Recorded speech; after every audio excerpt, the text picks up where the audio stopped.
সুপ্রিয় দর্শক মণ্ডলী, আসসালামু আলাইকুম। আমি অনেক আগে এই গাছগুলো দেখেছিলাম যে এই গাছগুলো ফুলগুলো কীরকম হয় এটা দেখার জন্য একসময় ভিডিও নিতে আসবো। অনেক দূর থেকে এসেছি, এসে দেখলাম যে গাছগুলো ফুলে পরিপূর্ণ হয়ে গেছে।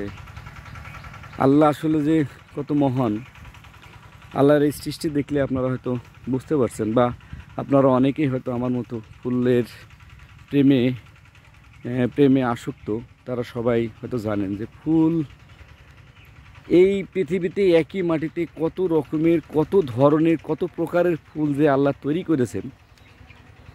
মাঝে মধ্যে ভাবি, যারা দুর্নীতি করে ইউরোপ, আমেরিকা, কানাডায় বাড়ি করে বউ বাচ্চাকে মদ, ছোট ছোট চুল কেটে এনজয় করতে যায়, এরা ওখানে কেন যায়? এখানে ফুলের কাছে থাকলেই তো আসলে ওদের যে অপবিত্র মন সেটা হয়তো পরিষ্কার হয়ে যেত।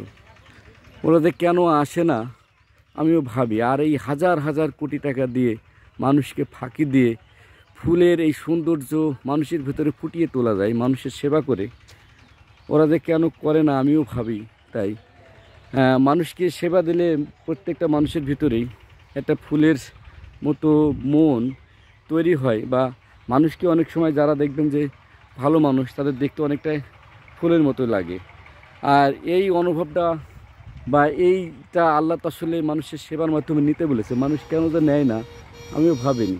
সুযোগ থাকা সত্ত্বেও ওরা নিজেদের বউ বাচ্চার এনজয়ের জন্য সাধারণ মানুষের যে ক্ষতি করে, এটা আসলে ওরা বোঝে না। ভালো থাকবেন, মাদক না বলুন, মাদক থেকে দূরে থাকবেন।